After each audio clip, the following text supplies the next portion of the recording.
ತಿಳಿಸುತ್ತಿಲ್ಲ. ಒಂದು ದುರ್ಘಟನೆ ನಡೆದಿದೆ.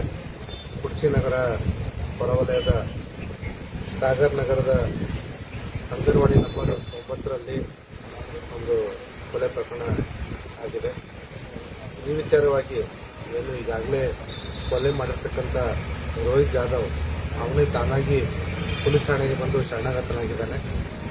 ಈ ವಿಚಾರವಾಗಿ ಪೊಲೀಸರು ತಕ್ಷಣ ಸ್ಥಳಕ್ಕೆ ಹೋಗಿ ಪರಿಶೀಲನೆ ಮಾಡಲಾಗಿ ಈಗಾಗಲೇ ಏನು ರೋಹಿತ್ ಯಾಸಿನ್ಗೆ ಕೊಲೆ ಮಾಡಲಿಕ್ಕೆ ಚಾಕು ಬಳಸಿದ್ದ ಅದು ಕೂಡ ಅವನ ಬೆನ್ನ ಮೇಲೇ ನನಗೆ ಅದೇ ಸ್ಥಳದಲ್ಲಿ ಸಿಕ್ಕಿತ್ತು.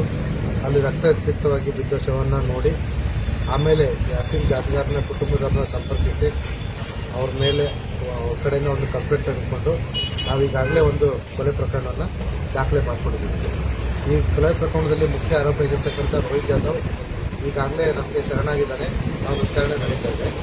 ಇದರ ಜೊತೆಗೆ ಕಂಪ್ಲೇಂಟಲ್ಲಿ ಮತ್ತಿಬ್ಬರು ಆರೋಪಿತರ ಹೆಸರನ್ನು ಸಂಶಯ ವ್ಯಕ್ತಪಡಿಸಿ ಮೃತನ ತಾಯಿ ನಮಗೆ ಕಂಪ್ಲೇಂಟ್ ಕೊಟ್ಟಿದ್ದಾರೆ. ಅವರಿಬ್ಬರಿಗೂ ಕೂಡ ನಾವು ಕಾನೂನು ಪ್ರಕಾರವಾಗಿ ವಶಕ್ಕೆ ಪಡೆದುಕೊಂಡು ನಾವು ವಿಚಾರಣೆ ಮಾಡ್ತೀವಿ. ಅವ್ರ ಪಾತ್ರ ಕಂಡು ಬಂದರೆ ಅವ್ರ ಮೇಲೆ ಕೂಡ ನಾವು ಕಾನೂನು ಕ್ರಮವನ್ನು ತೆಗೆದುಕೊಳ್ತೀವಿ. ಈಗಾಗಲೇ ಈ ಪ್ರಕರಣದಲ್ಲಿ ಆಗಬೇಕಂತ ಪ್ರಾಥಮಿಕ ಕೆಲಸವನ್ನು ನಮ್ಮ ಪೊಲೀಸರು ಮುಟ್ಟಿದ್ದಾರೆ. ಮುಂದಿನ ಕಾನೂನು ಕ್ರಮಗಳನ್ನ ತಗೊಳ್ತಾರೆ.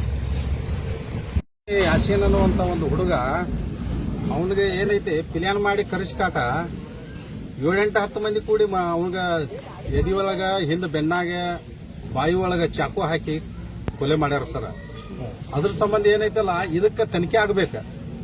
ಈ ರೀತಿ ಆಗಾಕತ್ತಪ್ಪ ಅಂದ್ರೆ ಯಾವ ರೀತಿ ಜನ ಬಾಳುವುದು ಹೇಳ್ರಲ್ಲ, ಭಯಂಕರ ಆಗೈತಿ ಅದ ಕೊಲೆ. ಈ ಕೊಲೆ ಸಂಬಂಧ ಇದ್ರ ಹಿಂದೆ ಬಹಳ ದೊಡ್ಡ ಕೈವಾಡ ಐತಿ. ದಯವಿಟ್ಟು ತಾವು ಡಿಪಾರ್ಟ್ಮೆಂಟ್ದವರು ಅದಕ್ಕೆ ತನಿಖೆ ಮಾಡಿ. ಯಾಕಂದ್ರೆ ಅವು ಯಾಸೀನ್ಗೆ ನ್ಯಾಯ ಸಿಗ್ಬೇಕು ಸರ್. ಯಾಕಂದ್ರೆ ಯಾಸೀನ್ ಅನ್ನುವಂತ ವ್ಯಕ್ತಿ ಅಂತವಲ್ಲ. ಅಂತ ಹುಡುಗ ಈಗ 24 ವಯಸ್ಸಿನ ಹುಡುಗ. ಅಂತ ಹುಡುಗನ ಅಲ್ಲಿ ಕರಿಸ್ಕಾಟ ಅಲ್ಲಿ ಸಾಲಿ ಹತ್ತರ ಕರೆಸಿ ಅವನು ಮರ್ಡರ್ ಮಾಡಿದ್ದಾರೆ. ಆ ಹುಡುಗನ ಚಾಕುಲಿಂದ ಎಕಡೆ ಬೇಕಾಡೆ ಆ ಕಡೆ ಹಾಕಿ ಹಿಂದೆ ಬೆನ್ನಾಗ ಚಾಕು ಇಟ್ಬಿಟ್ಟಿದ್ದಾರೆ.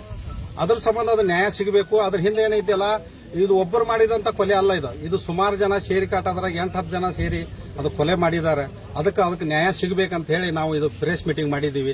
ದಯವಿಟ್ಟು ನ್ಯಾಯ ಸಿಗಬೇಕು, ಇದಕ್ಕೆ ತನಿಖೆ ಆಗಬೇಕು. ಇಲ್ಲಾಂದ್ರೆ ನಾವು ಕರ್ನಾಟಕ ರಾಜ್ಯದಲ್ಲಿ ಉಗ್ರ ಹೋರಾಟ ಮಾಡಬೇಕಾಗ್ತೈತಿ. ಕೊಲೆ ಮಾಡಿದಂತ ವ್ಯಕ್ತಿ ಯಾರಂತ ಗೊತ್ತಾಯಿತು? ಇಲ್ಲ ಸರ್, ನಾವು ಕೊಲೆ ಮಾಡಿದಂತ ವ್ಯಕ್ತಿ ಯಾರಂತ ಗುರುತಾಗಿಲ್ಲ. ಆದ್ರೆ ಒಂದು ವ್ಯಕ್ತಿ ಬಂದ ಕಾಟ ಅಲ್ಲಿ ಡಿಪಾರ್ಟ್ಮೆಂಟ್ ಹಾಜರಾಗ್ಯಾರ ಸರ್. ಅದಕ್ಕೆ ಏನೈತೆ ಆ ವ್ಯಕ್ತಿಲಿಂದ ಅಷ್ಟು ಮತ್ತೆ ಯಾವ ವ್ಯಕ್ತಿ ಅದಾರ ಅವ್ರನ್ನೆಲ್ಲ ತರಿಸಿ ತನಿಖೆ ಮಾಡಿ ನಮಗೊಂದು ನ್ಯಾಯ ಒದಗಿಸಿ ಕೊಡ್ಬೇಕು ಸರ್.